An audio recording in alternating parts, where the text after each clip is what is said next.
Hey, welcome back to the BVB podcast. My name's Jacob, joined as always by Carver. Enjoying our summer break. It's been a while, man. How you doing? Doing well, thanks. Good to be back. Lots of news for Dortmund for us to digest and discuss this past month. So it's a good opportunity to get a little summer update out there. How you doing? Good. It has been nice to have a little bit of a break. We love Mm-hmm. doing this podcast, especially when things are really excited in the Champions League season. Maybe not so much the Bundesliga season this year, but it's always fun doing this podcast. It is also good to have a little downtime and time to step away from the mic a little bit. But excited to be back. Like you said, a lot of news. I will just throw out our apology for when the Terzic news broke. We had talked about, I mean, that was like a few days after. We're like, all right, we're on break. We're not doing anything. And then that news came out. We talked about doing kind of an emergency episode. And I forget why we didn't that night. I think it was on me. I think I bailed. And then the next morning, they announced Sahin. So we're like, all right, good thing we didn't record because we would have to re-record, like do something else for the Sahin news. So, we figured we'll let more news roll in, and we kind of wanted to wait for a little more signings till things were official before we did a summer update. But we're at a pretty good spot now, and we got to cover the Terzic news. But I mean, the biggest news probably is before Terzic is Julian Brandt taking the number 10 jersey. Yeah, finally. That's huge. That's huge. A cold photo. If you haven't seen it, check out the socials. This dropped today, if I'm not wrong, or maybe yesterday evening. But yeah, the photos are cold. Very awesome looking. So, and he deserves it, right? He's been at that number 10 role for quite some time now, and he's absolutely earned that number. Usually, like the past few number 10s besides Sancho have been a little underwhelming. I know, like Torgan Hazard comes to mind. So Brandt is definitely going to live up to that, big number. Yeah, I feel like in all of our Brandt boys rants and celebrations, I think at one point it was probably said that he should be rocking the number 10 jersey. So yeah, it's cool that it's happening. I think it does throw a little question, and maybe we hit on this later. Maybe there will be news about it later. I don't know if you have any updates on the Jadon Sancho, like in what that looks like, but it is kind of interesting that Sancho took the number 10 last year. Obviously, Brandt's not going to change his number halfway through the season. They're not going to do that. So Sancho takes it, and now I guess if there's a return of Sancho, like I don't think he wasn't number 10 before he left, so it's probably nothing too crazy, but just a little interesting, just to throw a little more mystery into what's happening with the Sancho situation. Right. Yeah, I don't think that move is looking more and more unlikely. Even just weeks ago, it looked very unlikely for Sancho's return as a full Borussia Dortmund player. We'll have to, I guess, wait the next month to see what other signings we get now. But I do want to touch on Terzic first here, which is the big news that, like you said, right before we took our break, or right after we took our break, the news broke. So first and foremost, this was not a dismissal, but rather a voluntary departure for Terzic. The news came as a big surprise, not only to the supporter base, but also Vatska and management, as he submitted his resignation after contemplating his future. This is all just according to reports, contemplating his future shortly after the Champions League final. So, Terzic was dissatisfied with the delay in his contract extension until the fall, leaving him feeling a little undervalued. And I can understand the validity from both parties here. I mean, from the club's perspective, Terzic has been underperforming domestically for quite some time now. We finished 5th in the Bundesliga this past campaign, which is just simply unacceptable. He has been facing challenges in the dressing room for quite some time now with some of the big personalities in the team, and has also made mistakes in the transfer markets as well. And then on the flip side of that, Terzic has also presented us two of the biggest opportunities to grab two major titles, two titles we have not seen in Dortmund, one for several decades and another one for a decade. So I can understand the validity, again, from the arguments from both sides. And above all else, I was, like many other people, just really stunned with the news of his departure. And, despite his limitations as a coach and unorthodox tactics that I've complained about plenty of times on the show that, just characterize the Dortmund's play style, I was fully prepared for him to have a chance to turn things around domestically, albeit on a shorter leash. But after all the news, has settled and just the dust has settled these past few weeks, I can really respect the humility and self-awareness Terzic has had to recognize and reflect that he isn't just the right fit for what we are trying to achieve going forward. In his stint as a full-time manager in these past few years, Terzic has had a record of 55 wins, 20 draws, and 21 losses. Not too far off, actually very close from the ratio he had whenever he was an interim manager, which is interesting enough. But either way, just that day later, Sahin was announced. Do you have any thoughts over the matter as a whole? Yeah, I mean, the departure was weird. I mean, like we said, like a shock. And but when it happened too, like I wasn't necessarily upset. And I know Right. this was kind of the jokes online too. It's like, oh, everyone who was hating on Terzic now they're all so sad that he's leaving. And so I will say, like, I wasn't disappointed. It was definitely weird. I do appreciate, like, I like it's nice that he.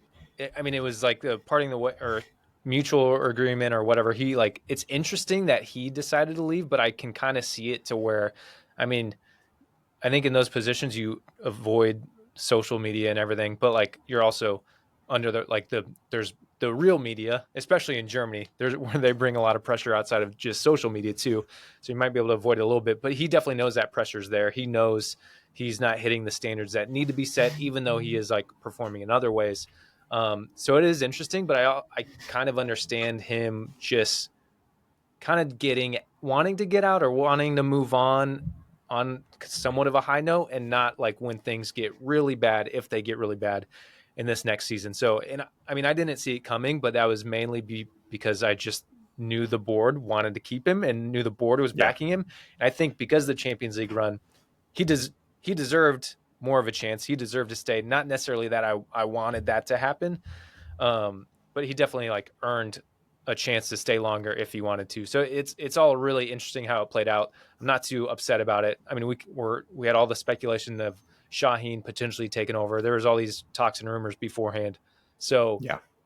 even when like I had some friends and coworkers ask like, "Oh, well, who's going to take over now?" Like right when it happened, I was like, "Well, it's probably going to be this guy." Like it is interesting. Like I think the coaching market's a weird space right now, and there was not a ton of people who I could even recall who I'd want to step in and be the coach, but I knew Sahin was there, and that was the most likely scenario. And then that got announced the next day. So really weird how it played out. Shocked, yes, but I wasn't necessarily extremely disappointed. It is we're just in this complete rebuilding phase now though, so it's weird to like come off such a high of the Champions League final and make it that far and then have to like do a complete overhaul and complete rebuild. But if you look at the Bundesliga season and how that played out, it's like, yeah, obviously that needs to happen anyway. So I don't know, this summer it's already interesting and it's just gonna more can be way more interesting as we keep rolling through the summer and see what else happens. But yeah. Yeah, it seems almost like a mirror image of what the treatment Rosa had in those past few months before he ended up leaving. That was more of like seems like a mutual agreement whenever he was storming out of to the job for Dortmund. But you had the Terzic glooming over his shoulders for quite some time before he ended up actually eventually leaving. And it was very similar treatment Terzic had with Sahin, right? I mean, we knew, like you mentioned back in January, that potentially was even going to happen back then, but the board stuck with Terzic and it just ended up making, Terzic made the decision on his own, and Sahin, wanted to take over as caretaker. And Sahin has also been preparing for a coaching career for quite some time now. Of course, he had a stint at Antalya Spar. It is anticipated that he will have a much more dominant football playing style. This is according to Ruhr-Nachrichten, the Dortmund newspaper. A few things that I mentioned, or I've read here, that Sahin wants to have a recognizable playing style, a clear orientation on the pitch, and thus the rediscovery of the BVB DNA is a top priority for Sahin, something that we had a lot of issues with Terzic when it comes to the Dortmund play style. Another one here is better integration of young players when it comes to Mukoko, Paris Bruno. His future has been up in the air for quite some time now. You have the recent addition of Vachin on the team, a handful of others too. Tom Rota coming back. It's going to be interesting to see how he's going to be integrated as well. Sahin, Jamie bynoe-gittens, of course, too. Sahin wants to integrate these younger players and these homegrown talents. Of course, Cole Campbell, too, recently got a call up to the senior team as well. So he wants to have, again, more of that BVB DNA of the integration of younger players. And then also just quicker integration of newcomers as well. satisfying the fans, and just better performance overall in the Bundesliga. That domestic week in, week out consistency, which is what we've been wanting to see for Terzic for quite some time now, but just never really got a good taste of that. I mean, at least outside of last spring, you had that, that incredible, undefeated run for several weeks, months even. But outside of that, the team really couldn't find a good footing on a consistent basis. And so some of these things I mentioned, according to that newspaper, this is the priorities for Sahin coming in. And, we'll have to obviously wait and see what the preseason looks like and how the team starts to gel. Looks like some players, just from some of the statements that have been made and just the photos coming back from training. I think today or yesterday was the first day of training, and you have the likes of like Sula. He looks very fit. He looks very motivated.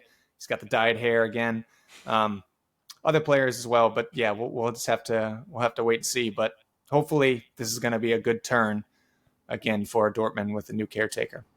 Yeah, I mean, with that announcement, like I said before, like we kind of saw that this might be the solution, or this who's going to be stepping in. And from just our speculations as far as like how things changed a little bit with him on the sideline, him as assistant with Bender. Although I know that part of the coaching staff too, that's another little thing. Like Bender is leaving. Next. Yeah, cool. But as far as like when those reports, or not reports, but his actual words came out about style and everything he wants to hit, and it's like, cool, like I'm excited. That gets me hyped. Part of me is just reading as like, this is very much BVB PR pushing what they want us, or what we want to hear, honestly. And so like I can kind of read through that or take it for face value, whatever. It's like, it's really matters about how he actually gets the guys performing. But like, I am excited. I'm excited like for the fresh start. But it is just like, well, let's hope this works out. Like, hope everything goes according to plan. I am excited though.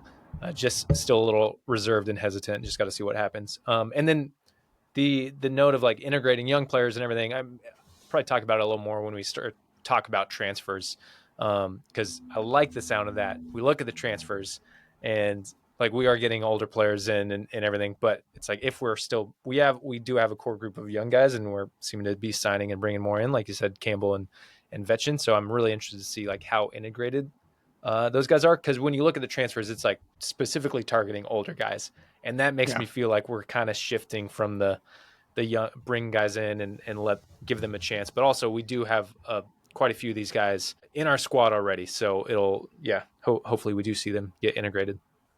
Yeah, at least in terms of the market, right? These past, you could argue, 2 to 3 seasons, we have been going after more of the proven players at a certain level, veterans at many different leagues. Now we're looking at Pascal Gross, which I think would be a terrific addition to the squad. Should have been last year over Mecha, absolutely, for a plethora of reasons. But I mean, yeah, you like you said, you mentioned it.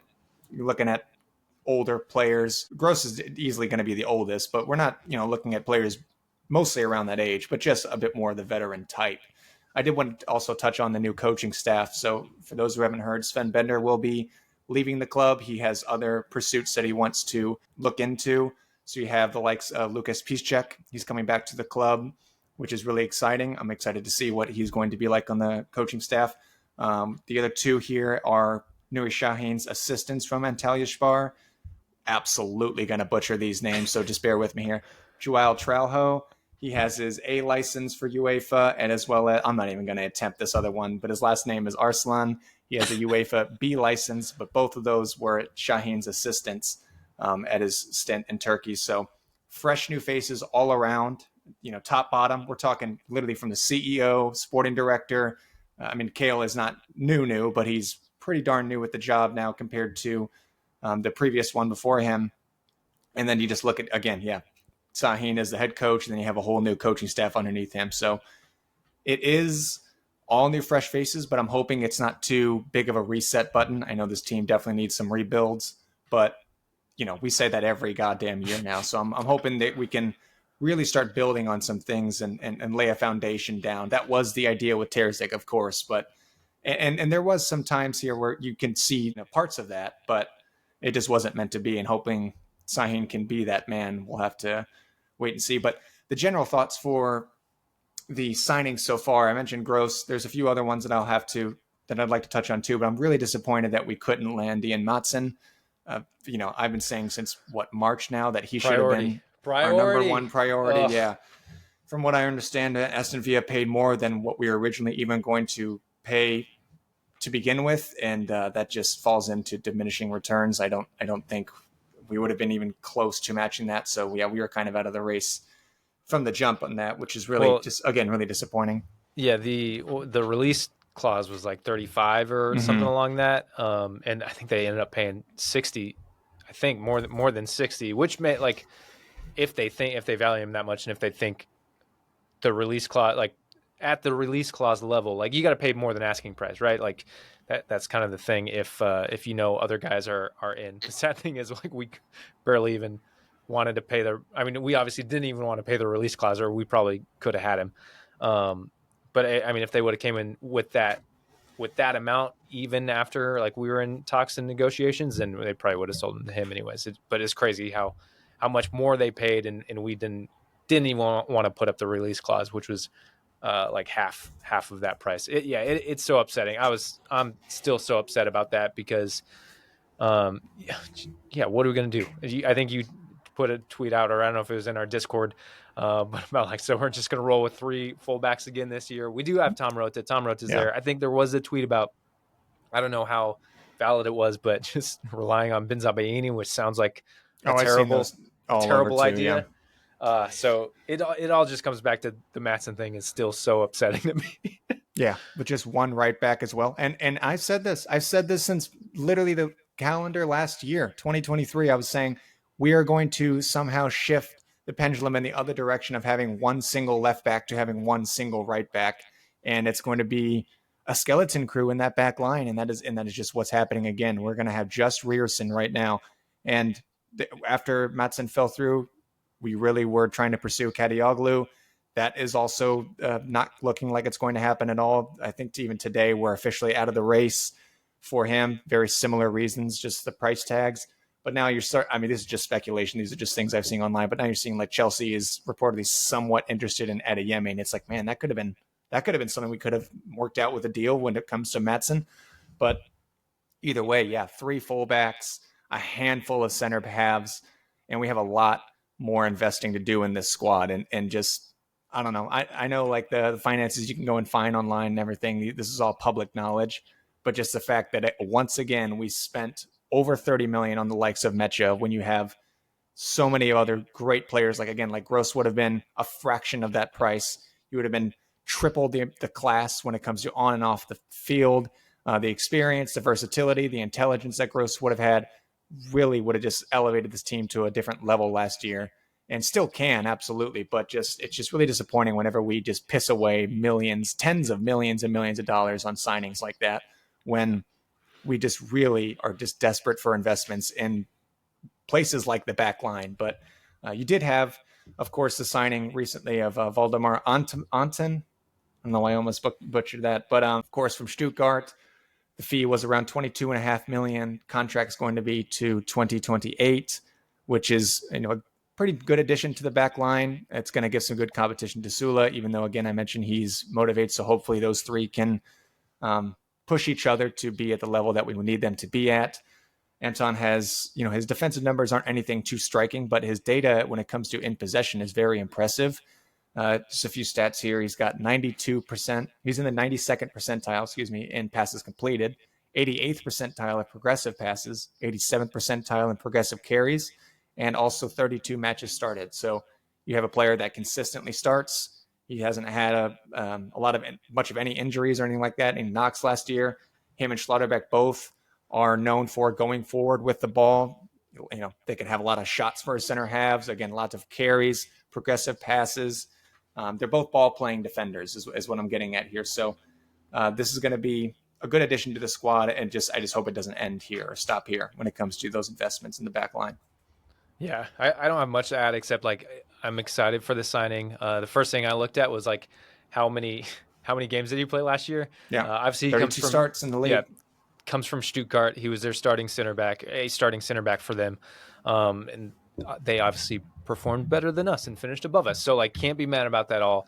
We're getting a quality player, and I'm glad that like, I mean we've been calling that we need center backs for a while. So like, I'm glad that we actually got one. Like start off right off the bat, we still need a ton more players. but we have coming in. I'm also really interested in. I haven't heard or seen anything about Koulibaly, and maybe it's because he's been injured. He was on loan at Royal Antwerp last year, young center back, and he did get injured towards the later part of the year, so Mhm. he could still be out, and that's probably why we're not seeing any reports or anything yet. I mean, with the injury, probably nothing about a trade or another loan. He's probably just coming back to recover. But I don't know a timeline on him. I could probably pull it up on FOMOD real quick. This is me being a terrible host. But I think he is a potential option just for some depth if he is recovered in, I don't know, earlier part of the season. So although it still feels like we definitely need some more center backs, he is an option there that could be coming around soon. But as far as Yeah. Anton, yeah, like I am excited about him. The only thing that worries me is like, oh, I mean, I'm excited. Like you got him and Schlotterbeck back there just passing. Like, I mean, that's something we're going to be missing with Mats Hummels, anyways. Yeah. I just hope they are a good duo together, assuming they're going to be our starting center back pair. And I hope they're not both running all the way up to try scoring. I don't know. Like, I don't know if that will. That's my only concern is just getting caught out. But that's the least of my concerns right now. Yeah. Well, him and Schlotterbeck both didn't play too much at the Euros, but they both did go together, and so they have somewhat of an understanding with each other, just both being German nationals. They'll definitely get more opportunities in the future for that national team too. But either way, it is a solid signing. It is a little bit of money, but we still have other cash to spend here. Haven't had any other signings at the moment. Of course, I do want to touch on Girassi, which has been crazy past 24 hours for anyone that hasn't been up to speed here. So we had the release clause met. We had a verbal agreement.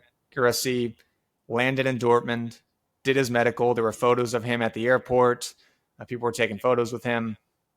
And Dortmund released an official statement the day after saying during a medical examination of Girassi, an injury was discovered that requires further clarification. They didn't say anything else. Now, we have had some reports come out from Patrick Berger at Sky Sports, and he said here an old knee injury that was discovered at the beginning of June during his international stint. Dortmund wants to examine the player more closely and seek further medical advice. According to initial reports, the injury is not so serious. Dortmund doctors believe that the injury can be managed with further conservative treatment, but this and other things will be checked for further examination. Girassi is initially scheduled to fly back to Stuttgart. There will probably be not any clarity this week, so there will not be any news. It's Thursday now. I guarantee you probably won't hear anything by Friday either, at least anything substantial from the club itself. Well, when we were talking about when Carver and I were planning recording this podcast, Carver's like, "Well, I could wait a couple of days because I'd like to see the Gear C announcement first and let that be official. And maybe, hey, maybe with our luck, we're gonna wake up. The episode will be published live, and then we'll get the news that he signed. So, I mean, if it's not Gear C, I'm sure they're gonna announce some other signing on Friday. We got to be someone. But yeah, the Gear C one is. I mean, it's good. Like it's good having if we get the deal done, if they want to go through with the deal after learning more about the injury. I think it is a good signing because I mean, some people might ask like, well, where does he fit in with Füllkrug? Obviously, Füllkrug had a great Euros too. Is he going to get playing time with Füllkrug up there? And then obviously the Mokoko discussion too. But I mean, you have to look at him as basically he's coming in like I think Haller is probably out the door. I haven't seen a ton on him lately. There were rumors a few weeks ago, maybe a month ago, um, of interest, I think, in with Juarez in Mexico, and I know there's been some other interest too. So I mean, it looks like he is probably out, especially with Girassi coming in. And the real thing is just like, yeah, Füllkrug had a great year, but you still need that competition. You still want two high quality strikers. One goes out, you need another one to step up. And we just, I mean, it's always a discussion with Mokoko, right? But still haven't seen that yet. And ideally, I think now you would think this is the year for Mokoko to push a little more and really with his age now is like this is the time to really kind of fight for that spot and really show a little more than what we've seen. And I'm not trying to knock him at all. Like he gets inconsistent minutes and that's not necessarily on him. That's just a development thing. That's what happens with young players. But you still need two top end strikers, right? And I mean there's always options too where you bring both on if you need them, but I think it's good from a competition standpoint to keep Füllkrug hungry and keep fighting too. So I'm not mad. Like I think it is a good signing. He was one of the best strikers in the Bundesliga last year playing with Stuttgart. So you can't be mad about him coming in, right? Yeah, the club has communicated to Fulkrug that if this deal were to happen, he would be the second option for that number 9 spot. Girassi would be the starter, at least to start the season and see how they perform and push each other. Girassi will have to wait till next week to get more clarity, whether it's good or bad news. I'm not sure. But at the moment, it still seems, although a little concerning that, Dortmund made an official statement before the signing even happened that, we need a second opinion when it comes to this sort of knock that Girassi picked up. Um, they still obviously want the deal to go through. They seem like it's not so serious of an injury. We'll have to wait and see. Girassi, 30 goals in 30 games last year. I don't have to speak too much on just the absolute insane season that he had. Had a couple assists as well. The year before that, only had 14 goals in the league. But or not 14 goals in the league, but just 14 goals in total that season. So Manuel Veth has a good piece on him that he wrote about is, Girassi, a one season wonder. I still think he can absolutely bag plenty of goals in Dortmund as for years to come.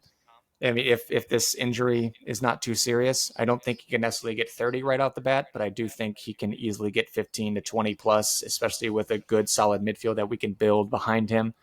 But either way, I'm just hoping this doesn't slow us down when it comes to investments in other areas as well. I mean, we still need a 6/8. I need more help in the midfield and as well as the back line. It is back to what you said about like Dortmund making an official statement shows their intent and interest. Like you think if this was like, oh, maybe we'll just go to another target or another potential option if they had anyone in their back pocket, but definitely shows their intent and that they want to get it done and move forward with it. But back to, I mean, yeah. So this could be imminent. But let's say Friday morning we wake up, this episode's out, and we're delayed. We missed it because we don't know who they're going to announce Friday. But who else is on the list that you've seen this summer? A lot of interest in. We've talked about Pascal Gross a lot. I'll hit on him a little bit before I throw it back to you. Like as you mentioned, would be a solid signing. He was such a good player for Brighton in the Premier League this last year. He is older, but he doesn't really look like he's slowing down. He probably will eventually, but I think that'd be such a great signing. So hopefully he's a guy we can get in and add depth to that midfield. But yeah, besides that, if it's not Pascal Gross, who do you think might be signed by the time this episode comes out? I'm not sure. I did see this was as of 4 or 5 days ago that there was total verbal agreement between Dortmund and Pascal Gross that reached between the two parties. Gross has been convinced by Lars Ricken, Kale, and Mislintat to join Dortmund. The final decision has been made. Negotiations are ongoing. Dortmund have to pay a fee for potentially between 8 and 10 million euros. Again, I'm really excited if this deal actually happens. I think it could have been, it's a year late, but okay. Sorry. I got the trying to reconnect on my screen. Again, I mentioned before, experienced, versatile, intelligent. He can play in a number of different roles. He could play the 6. He can play the 8. He can play both left and right back. I'm hoping we don't stretch him too far as a 33-year-old man and just playing every single position out there on the field, but he can still contribute a lot to this team. I mean, he had 18 goal contributions for Brighton this year, 20 before the year before that. So he can absolutely produce at a level that is much higher than the Bundesliga, as much as I love the Bundesliga. I mean, he is really performing at a very, very high level. So I'm hoping he will be announced soon. Again, this was just a few days ago with the verbal agreements between both parties. So we'll have to wait. I'm imagining we'll probably hear something from him next week as well, but we'll see. I do want to ask about Gio Reyna. I think hot topic, especially coming off Copas, which I know we're not a USMNT podcast. We've done a couple episodes about him, but I mean, Greg's gone. Whoo, that's fun. Anyways, moving on. What are your thoughts on Gio Reyna? Because this is obviously, it seems like if relationships go, like if he has a decent relationship with Sahin, which it's probably too early to tell. Yeah. Like this, obviously fresh start for Gio Reyna. I thought he looked good with USA. I think he always looks good. I know that hasn't always been there for Dortmund. I know the critiques. I know everything. I just love Gio Reyna, probably because I'm US and biased. But this seems like such a good opportunity, and I hope Sahin looks at it that way, and I hope the club overall looks at it that way, and I hope Gio looks at it that way.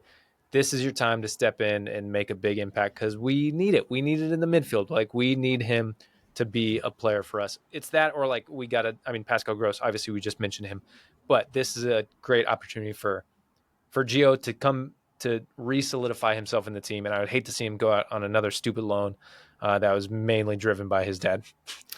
And maybe that's the issue overall, where it's like, Yeah. well, you're just dealing with things outside of Gio himself. Yeah.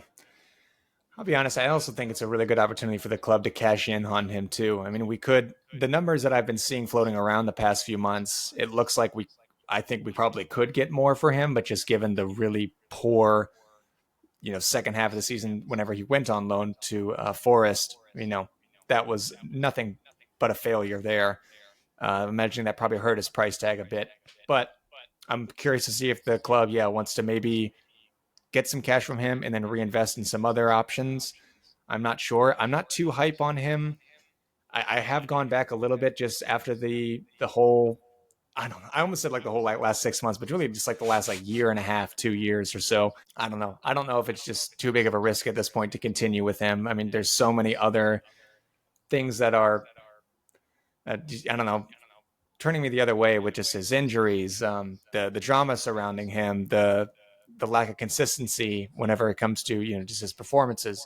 So I'm not sure. I'm not feeling too confident in him, but we'll see how him and Sahin uh, meld together in this preseason. I think we're got a really important 3 or 4 weeks ahead of us, regardless of what happens. Yeah, I think there's at this point it's basically like I guess a win-win scenario. Like one win is, yeah, we get money for him, right? He's been such a non-player for us almost the Right. last year plus that we're not really losing anything.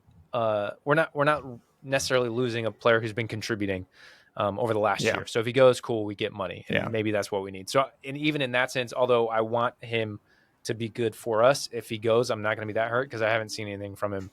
Just because he hasn't got the chances and he did nothing at Forest. And then the other win is obviously he just comes in and kills it, and he turns into a big time player that we also need. Which he But totally either could, way, I mean, yeah, he is consistently that difference maker in the U.S. team. Of course, we kind of lack that creativity when it comes to the midfield three that Berhalter always favored.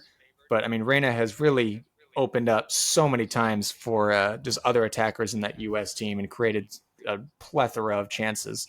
So I don't know. It just depends how Sahin wants to line up, right? I mean, the reports that I read already, he wants to play more dominant football, wants to have a bit more distinct style, doesn't want to be so conservative like Terzic was at times. I mean, a lot of that does point to what Reina is good at, but at the same time, I do want us to have a bit more tenacity in midfield. Just smarter in possession. So I'm a little concerned with just the other side of what Reina has to offer or not offer for his games. yeah, it's gonna be interesting. A lot of interesting things. Was there any other players that you had on a list or you want to hit Yeah, that we there's might be some other seeing ones, but I do want to just wait until we hear a bit more because I don't want to talk about them and then nothing happens. Carver and I know we know that we're not just trying to be clickbait people. If you're newer to the podcast, I know there's a ton of podcasts and all the Twitter accounts that just post all the rumors, and I'm not trying to say that Carver and I are above that or like think that we're better than that, but we're just like, I don't want to get way too overhyped or too excited if something never happens, because guess what? Then your heart gets broken like freaking Motson, who I thought was going to be a done deal. Yeah. But yeah, Carver and I, we've never really been that kind of like podcaster guys where we're just like, here's the latest rumor. Like, it is exciting to talk about it, but I don't know. We try to keep things a little more official on the podcast. I don't know. Yeah. So, but that's all. I don't know. I did I want don't to know touch what I'm on. trying to say, except we're not trying to clickbait Yeah. anybody here. No, we're a bit more honest than that, thankfully. So I do want to touch on the next few weeks. So we're recording an episode now. We'll have another episode out with some friends here in about not next week, but the following week. And then that'll be like a good season preview, and we'll open up about a lot more about some of the other signings that are hopefully coming in, talk about just our preseason schedule. Of course, the Bundesliga fixtures were announced too, so we'll talk about just some oppositions we have coming out of the gate here in August. And we'll go from there. Some exciting guests, and we'll see you guys here. Yeah, in the next few weeks. I'm hoping to have also a live stream for one of the first few games of the season, but we'll keep you all posted on that.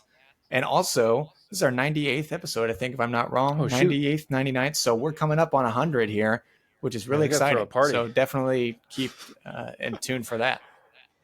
Uh, yeah, let's plan a party. I don't know what we're gonna do. We did mention, I think, on our last episode before we took our break, we kind of mentioned maybe we'll do a live stream for that episode because it's something that's been Yeah, discussed. it sounds fun. Yeah, we got to think about that a little more. That is cool. And then I haven't plugged it yet, so I will plug our Discord because I will say, as we've been on break, I've kind of taken a break from like Dortmund Twitter. Like I see things here and there, but I mainly see those things on our Discord. If you're not involved in it already, it is a really cool place to just like talk and chat with other Dortmund fans, but specifically people who listen to our show because it is like a specific the BVB Pod Discord. Carver and I are in there, and that's where I've been seeing all my news lately. Although like it's been the off season, there's obviously the rumors and everything, so everyone's talking about it in the Discord. Like I said, it's been a good tool for me to like actually see the news. I like waking up to like messages from other people and not me just scrolling Twitter Mm-hmm. aimlessly and trying to find stuff. Like everyone's talking about it in there. So shout out to everyone who's already a part of that little community on our Discord. And if you want to join, if you want to be a part, if you want to get into all the rumors, like I said, we're not really going to cover it on an official basis here in the episode, but you can talk all you want. And we'll talk about it on the Discord too. So you can get in and join that chat with the link to join is in the description of this episode. Plus all the other links you might need if you're looking to join a Dortmund supporters group in your area, or if you want to find our socials, everything is in the description of this episode. But yeah, I think that's it. Carver mentioned we got an exciting episode, kind of a mega episode coming up with some friends, Brian and co. And yeah, it's going to be fun. So I appreciate you guys hanging out and listening. We'll see you later.